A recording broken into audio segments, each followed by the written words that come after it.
हम लोगों ने पिछले लेक्चर में देखा था डोम और डोम एपीआई के बीच में क्या फ़र्क है। मुझे पूरी उम्मीद है कि आप लोगों को उन दोनों के बीच में अंतर पता चल गया होगा, लेकिन आज हम लोगों को देखना है डोम मैनिपुलेशन क्या होता है। यहाँ पर HTML फाइल के अंदर अभी मैंने ज़्यादा कुछ बनाया नहीं है, लेकिन मैं इसमें जैसे ये एक H1 बनाया हुआ है जिसमें मैं इसका कुछ ID सेट कर रहा हूँ और ID मैंने रख लिया है head1। तो ये बेसिकली एक हेडिंग है, तो मैंने इसको नाम दे दिया हेडिंग कर देता हूँ, heading 1। So this is heading 1। हो सकता है कि मैं यहाँ पर एक से ज़्यादा H1 लिखूँ और दूसरा जो H1 लिख रहा हूँ उसकी कोई आईडी मैंने सेट नहीं करी है, पर इसके अंदर लिख देता हूँ सेकंड हेडिंग, इस तरीके से। तो अभी अगर मैं पेज पे इसको देखूंगा तो ये कुछ इस तरीके से दिखाई देगा। ये पहली हेडिंग दिखाई दे रही है हेलो जावास्क्रिप्ट स्टूडेंट्स, और ये दूसरी सेकंड हेडिंग। अब मैं ये चाहता हूँ कि इसको कंट्रोल कर सकूँ जावास्क्रिप्ट के थ्रू। तो जावास्क्रिप्ट में क्या कोड लिखेंगे उसको समझते हैं। तो जावास्क्रिप्ट के अंदर मैं सबसे पहले कुछ फंक्शंस आपको बता रहा हूँ। ये फंक्शंस डोम एपीआई का पार्ट हैं। ये हमको मिलते हैं एक जावास्क्रिप्ट लाइब्रेरी की तरह, और इन फंक्शंस को हम अपने कोड में यूज़ कर रहे हैं। जैसे एक फंक्शन है, और ये सारे फंक्शंस क्या है, डॉक्यूमेंट डॉट करके लिखने पड़ेंगे आपको, क्योंकि डॉक्यूमेंट ऑब्जेक्ट के मेथड्स हैं ये। तो document dot gate element by ID. अब देखिए यहाँ पर मल्टीपल फंक्शंस आपको दिखाई दे रहे हैं, जैसे गेट एलिमेंट बाय आईडी है, फिर gate elements by class name है। अगर आप नोटिस करेंगे तो सिर्फ पहले वाले वर्जन में एलिमेंट लिखा है और बाकी सब में एलिमेंट्स लिखा है, यानी एस लगा हुआ है, विच मीन्स प्लूरल। अभी इसका मतलब समझते हैं। तो गेट एलिमेंट बाय आईडी हम सबसे पहले यूज कर रहे हैं। हमारे पेज में, हमारे HTML डॉक्यूमेंट में जितने भी HTML एलिमेंट्स हैं, अगर आपने उनका कोई आईडी सेट करा हुआ है तो आईडी हम जानते हैं यूनिक होता है। तो अगर मैं किसी एलिमेंट को सेलेक्ट करना चाहता हूं on the basis of ID, तो मैं उसका आईडी प्रोवाइड करूंगा, जैसे कि हेडिंग 1। हेडिंग 1 हमने आईडी रखा था। ये फंक्शन डोम एपीआई का फंक्शन है। इस फंक्शन को कॉल करके मैं स्पेसिफाई कर रहा हूं कि मुझे वो HTML एलिमेंट का रिप्रेजेंटेटिव ऑब्जेक्ट दे दो जिसका आईडी हेडिंग 1 है। तो डोम के अंदर जो ऑब्जेक्ट होगा इसको रिप्रेजेंट करता हुआ वो हमें रिटर्न बैक मिलेगा। मैं आपको फिर याद दिला दूं कि जो डोम बना है ब्राउज़र के पास वो C++ लैंग्वेज में बना होता है, और जो डोम एपीआई है वो जावास्क्रिप्ट के फंक्शंस हैं। तो हम जावास्क्रिप्ट के फंक्शन को कॉल कर रहे हैं गेट एलिमेंट बाय आईडी, लेकिन ये इंटरनली एक इंटरफेस है इंटरैक्ट करने का डोम के साथ। तो जो भी ऑब्जेक्ट हमारे पास आया उसको मैं एक वेरिएबल में रख रहा हूँ, लेट्स से H1 बोल देता हूँ इस वेरिएबल को। तो H1 में डेटा आ चुका है। अब मैं इसको प्रिंट कराता हूँ console.log H1, और मैंने console.log किया है इसलिए इसको मुझे कंसोल पे देखना पड़ेगा। तो इंस्पेक्ट पे जाइए, इंस्पेक्ट पे आपको कंसोल मिलेगा। कंसोल पे अभी आपको कोई आउटपुट दिखाई नहीं दे रहा है। मैं इसको रिफ्रेश करता हूँ, आप देखिए आउटपुट दिखाई दे रहा है। तो ये आउटपुट क्या दे रहा है, ये पूरा H1 एलिमेंट सेलेक्ट कर दिया उसने, उसको ये रिप्रेजेंट कर रहा है। तो this is one option to obtain object which represent some HTML element. अब मान लीजिए क्योंकि हमारे पास एक से ज़्यादा H1 एलिमेंट्स हैं, ठीक है, ये तो एक ही H1 एलिमेंट को रिप्रेजेंट कर रहा होगा, पहले वाले H1 को रिप्रेजेंट कर रहा होगा, क्योंकि हमने आईडी के बेसिस पे इसको सेलेक्ट करा है। लेकिन अगर मैं दोनों को एक साथ सेलेक्ट करना चाहता हूं तो मैं क्या कर सकता हूं, इसको मैं H1 बोलूंगा ना तो कन्फ्यूजन होगा, क्योंकि वहां टैग का नाम भी H1 है। तो मैं इसको नाम कुछ और दे देता हूं, जैसे कि A दे देता हूं, और इसको भी नाम A दे देता हूं। अब मैं क्या करता हूं, एक और वेरिएबल बनाता हूं लेट B, और लिख रहा हूं document dot get elements bye tag name. अब देखिए टैग नेम यानी कि H1 is the tag name. पर आप एक बात बताइए कि H1 एलिमेंट तो इसमें एक से ज़्यादा है, 2 एलिमेंट्स हैं, 2 से ज़्यादा भी हो सकते थे। तो ये क्या करेगा, ये एक ऑब्जेक्ट नहीं रिटर्न करेगा, ये कलेक्शन ऑफ ऑब्जेक्ट्स रिटर्न करेगा, इसीलिए इसके नाम में एलिमेंट्स लिखा हुआ है। तो ये जो B है ये एक एलिमेंट को रिप्रेजेंट नहीं करने वाला, एलिमेंट के कलेक्शन को रिप्रेजेंट करने वाला है। तो कुछ फंक्शन जैसे कि gate element by ID return करता है सिंगल ऑब्जेक्ट, जबकि gate elements bye tag name या और भी कुछ इस तरह के फंक्शन है वो रिटर्न करते हैं ऑब्जेक्ट्स का कलेक्शन, HTML ऑब्जेक्ट्स का कलेक्शन। तो हम इस बात को प्रिंट करा के देखते हैं तो हमें समझ में आएगा। console.log और B को मैं प्रिंट कराता हूं। तो देखिए रिफ्रेश करते हैं, आप देख सकते हैं पहला वाला हमें क्या मिल रहा है, H1 हेडिंग 1, और दूसरा वाला हमें क्या मिल रहा है, कलेक्शन, HTML कलेक्शन, और इसमें दो हैं, दो H1 है, इसलिए ये बता रहा है। पहला H1 हेडिंग 1 जिसकी आईडी हेडिंग 1 है, और दूसरा सिंपली H1 जिसकी कोई आईडी सेट नहीं करी हुई है।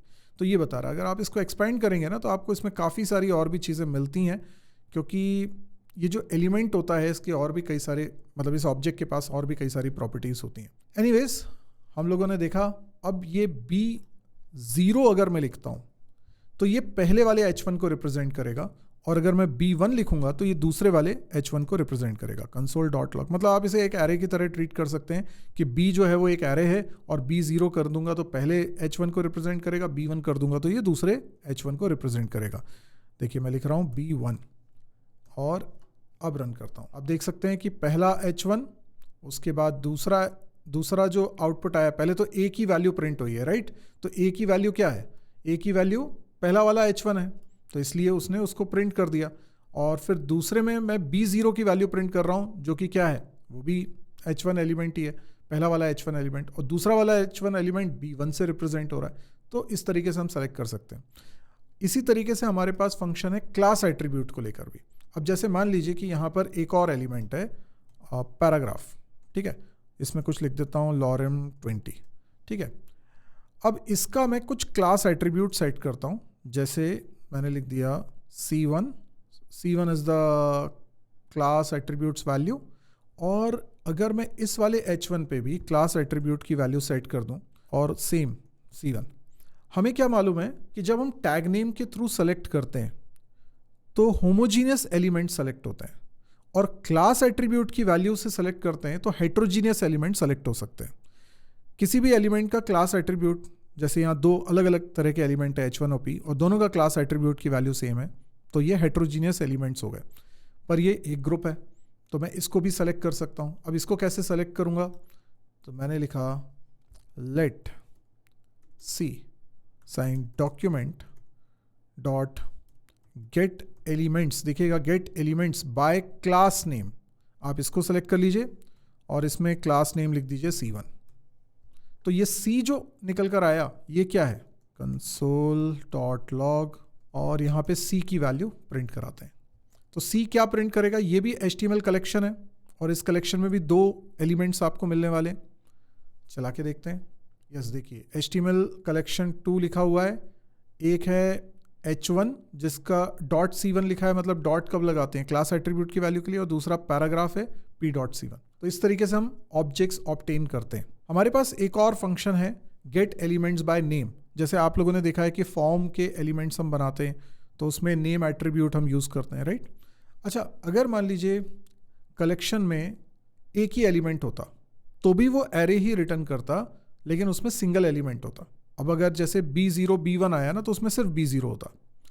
अच्छा, B2 को एक्सेस करेंगे तो फिर गड़बड़ है ना, क्योंकि B2 तो एग्जिस्ट नहीं करता है, ये अनडिफाइंड दे रहा है, ठीक है, मतलब उसने एरर नहीं दी है, उसने क्या बोला है, अनडिफाइंड। अब हम इसके थ्रू मैनिपुलेशन भी कर सकते हैं।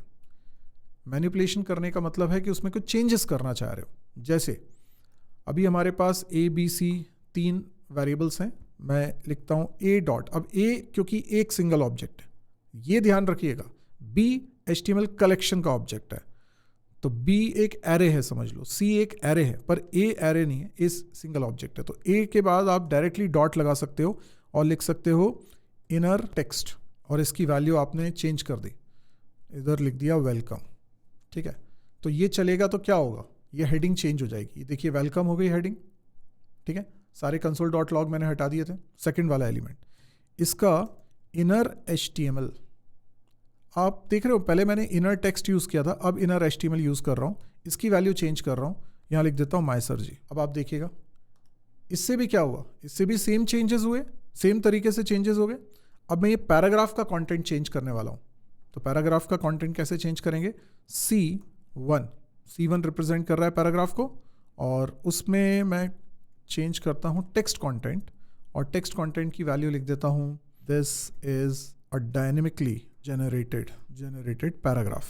चला के देखें, आप देख सकते हैं कि ये पैराग्राफ भी चेंज हो रहा है।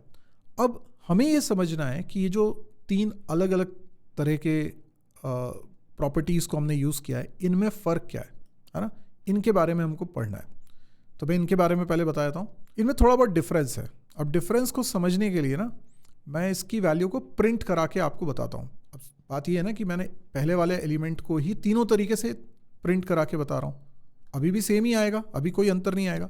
लेकिन मान लो ऐसा होता कि ये जो H1 एलिमेंट है जिसमें लिखा हुआ है हेलो जावास्क्रिप्ट स्टूडेंट, इस पर भी कोई HTML एलिमेंट लगा होता। फॉर एग्जाम्पल इसमें लगा होता अंडरलाइन के लिए यू टैग, जस्ट इमेजिन ऐसा कुछ लगा होता। अब मैं अगर आपसे पूछूं कि H1 का कंटेंट क्या है, तो H1 का कंटेंट इतना है जिसमें ये यू टैग भी शामिल हो रहा है। ओके, इसका मतलब HTML tag is a part of the content. Yes, अब रन करूं, आप देख रहे हो ये आउटपुट थोड़ा डिफरेंट आ रहा है। इसमें इसने HTML कंटेंट को भी शामिल किया है, जबकि पहले दोनों में HTML कंटेंट शामिल नहीं हुआ है। तो ये फर्क हमें समझ में आ रहा है कि जो इनर HTML हम लिखते हैं, इससे अगर कंटेंट में HTML टैग्स लगे होंगे तो वो भी कंसिडर हो जाएंगे, वो भी प्रिंट हो जाएंगे। जबकि इनर टेक्स्ट सिर्फ टेक्स्ट को प्रिंट कर रहा है, HTML टैग्स को प्रिंट नहीं कर रहा है। टेक्स्ट कंटेंट भी सिर्फ टेक्स्ट कंटेंट को प्रिंट कर रहा है, टैग्स को प्रिंट नहीं कर रहा है। एक डिफरेंस तो हमें समझ में आया, लेकिन इनर टेक्स्ट और टेक्स्ट कंटेंट में क्या फर्क है, उस बात को समझने के लिए एक एक्सपेरिमेंट और करते हैं। हम यहां पर देखते हैं कि हेलो जावास्क्रिप्ट के बीच में मैं थोड़ी स्पेस ज़्यादा दे देता हूं। अब ये जो कंटेंट बन रहा है, इस कंटेंट में हेलो के बाद थोड़ी स्पेस है, उसके बाद जावास्क्रिप्ट लिखा हुआ है। तो अगर मैं इसको प्रिंट करा रहा हूं तो आप देखिए, जब इनर टेक्स्ट की मदद से प्रिंट करवा रहे हो, जो पहला वाला था वो क्या था, इनर टेक्स्ट। इनर टेक्स्ट की मदद से प्रिंट करवा रहे हो तो वो अंदर के टेक्स्ट को प्रिंट कर रहा है, और जो एक्स्ट्रा स्पेसेस आपने दिए उसको वो इग्नोर कर रहा है। सिर्फ टेक्स्ट को प्रिंट कराना उसका काम है। लेकिन अगर आप टेक्स्ट कंटेंट की मदद से प्रिंट करा रहे हो तो वो स्पेस को भी कंसिडर कर रहा है। इनफैक्ट इनर HTML भी स्पेस को कंसिडर करता है। तो इनर HTML तो एज इट इज लेता है, चाहे HTML टैग है तो उसको भी आने दो, स्पेसेस आ रही हैं तो उसको भी आने दो, कोई दिक्कत नहीं है। लेकिन टेक्स्ट कंटेंट वो HTML टैग्स को कंसिडर नहीं करता है, लेकिन हाँ स्पेसेस वगैरह आ रही हैं तो उसको कंसिडर करेगा। और इनर टेक्स्ट वो तो सिर्फ टेक्स्ट को कंसिडर करेगा, ना तो HTML टैग्स को कंसिडर करेगा और ना स्पेसेस को कंसिडर करेगा। This is the difference among these 3 properties. ठीक है, चलिए ये भी समझ में आया। इसके अलावा हम लोग देखते हैं कि CSS को कैसे कंट्रोल कर सकते हैं हम लोग। इसमें हम CSS को भी कंट्रोल कर सकते हैं। तो CSS को कंट्रोल करने के लिए, जैसे मुझे हेडिंग का कलर चेंज करना है, तो मैंने लिखा A डॉट हर एक एलिमेंट के पास, हर एक ऑब्जेक्ट के पास, है ना, जो किसी HTML एलिमेंट को रिप्रेजेंट कर रहा है, एक स्टाइल नाम का ऑब्जेक्ट होता है, और उसमें डॉट लगा के मैं कोई भी CSS प्रॉपर्टी लिख सकता हूँ। बस ध्यान ये रखना है कि आप जावास्क्रिप्ट में लिख रहे हो तो CSS प्रॉपर्टी अगर मल्टी वर्ड प्रॉपर्टी है, जैसे फॉन्ट साइज 2 वर्ड है, तो CSS में हम लिखते थे तो फॉन्ट के बाद हाइफन देते थे, फिर साइज लिखते थे।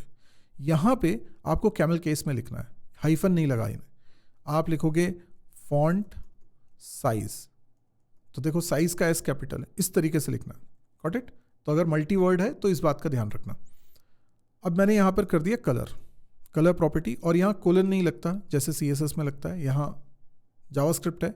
असाइन करोगे, डबल कोट्स में आप लिखोगे, आपने लिख दिया कलर, जैसे कि कलर क्या लिख दें हम लोग लिख देते हैं ब्लू लिख देते हैं, ब्लू।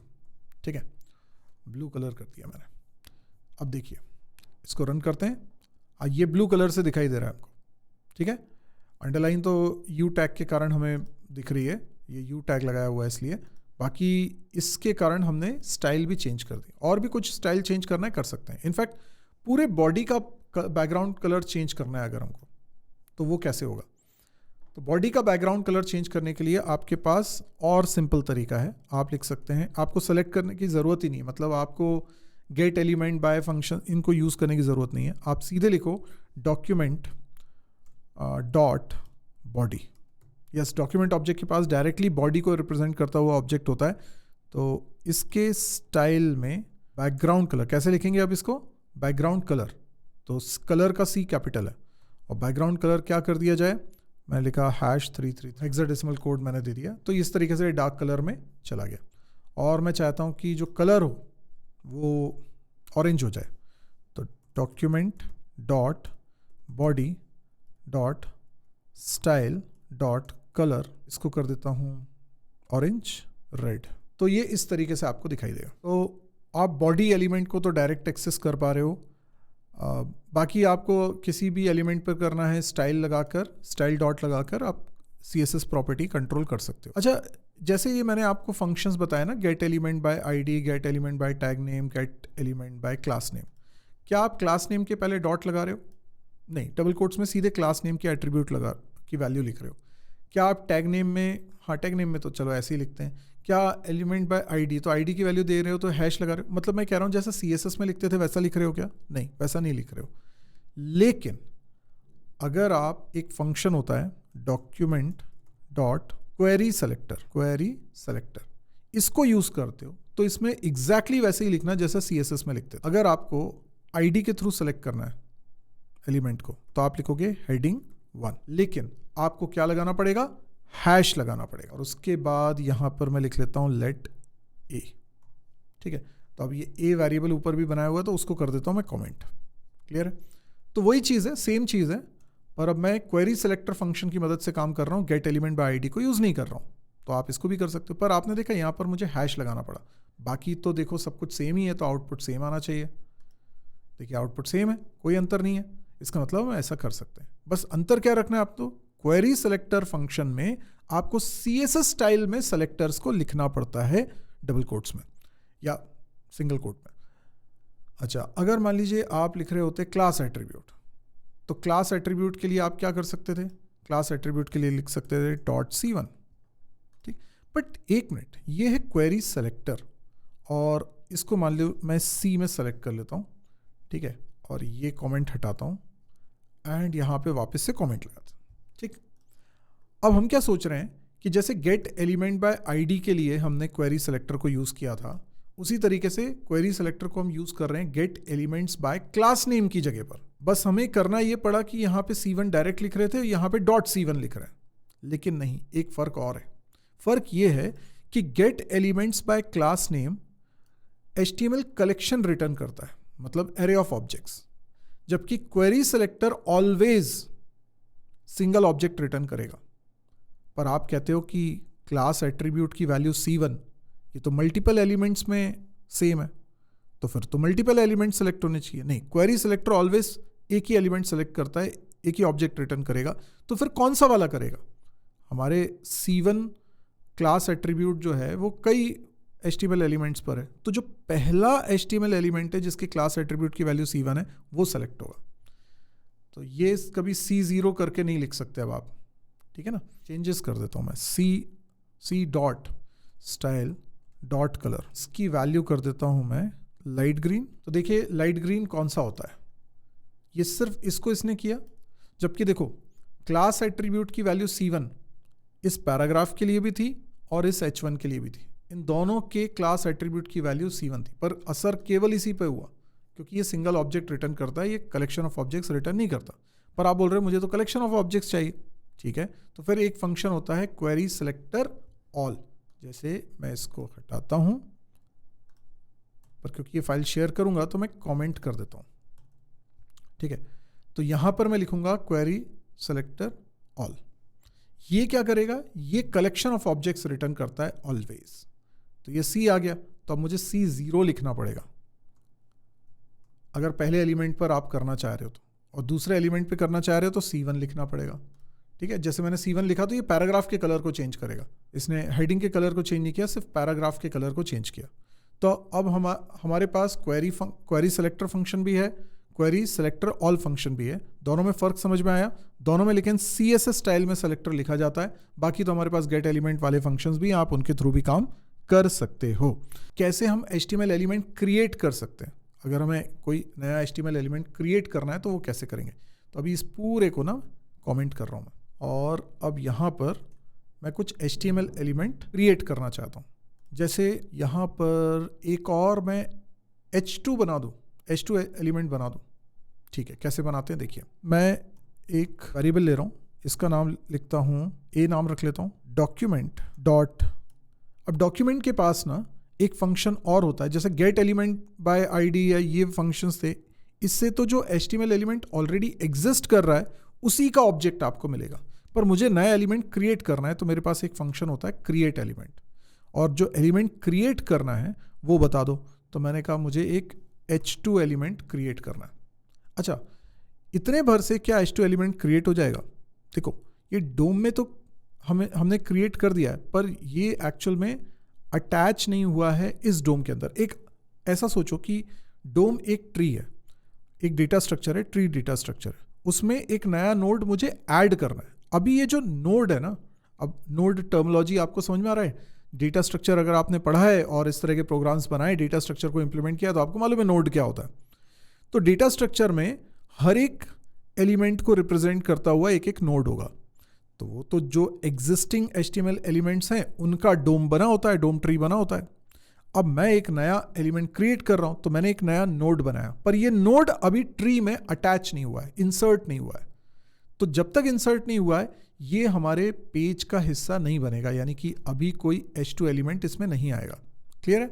कोई H2 एलिमेंट नहीं आएगा। अच्छा, H2 एलिमेंट आ भी जाए तो उसमें कोई कंटेंट तो हमने लिखा नहीं है, तो पता कैसे चलेगा?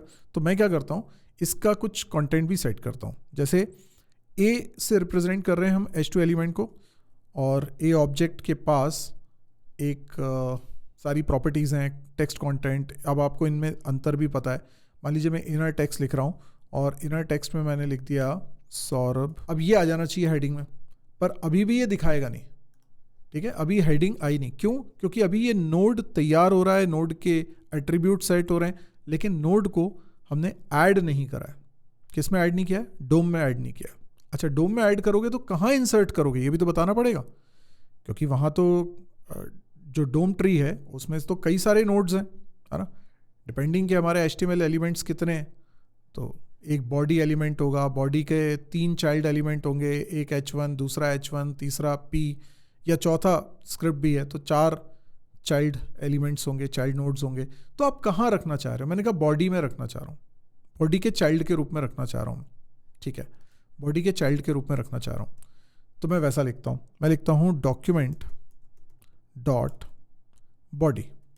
ठीक है, बाकी आपको कोई और एलिमेंट में रखना है तो आप उसको रिप्रेजेंट कर सकते हो गेट एलिमेंट बाय आईडी या गेट एलिमेंट्स वाले फंक्शंस की मदद से। ठीक है, अब मुझे इसमें क्या करना है? अपेंड करना है एज अ चाइल्ड। किसको? ए को। अब क्या होगा? देखिए, ये सौरभ शुक्ला यहां दिख रहा है। ये अपेंड कहाँ? अपेंड मतलब क्या है? इसके 4 चाइल्ड तो ऑलरेडी थे, बॉडी के ऑलरेडी 4 चिल्ड्रन थे। पहला ये H1 था, दूसरा ये H1 था, तीसरा ये पैराग्राफ था, चौथा ये स्क्रिप्ट था। तो 4 के बाद अपेंड होगा, तो 5वां कहाँ आया? लास्ट में। ठीक है, अगर आप इसके HTML कोड को देखोगे तो इस HTML कोड में ये H2 आपको यहाँ पर दिखाई देगा जो डायनेमिकली जनरेट हुआ है। ऑब्वियसली वो यहाँ तो दिखाई देगा नहीं, लेकिन यहाँ पे आपको दिखाई दे रहा है डायनेमिकली जनरेट हुआ है।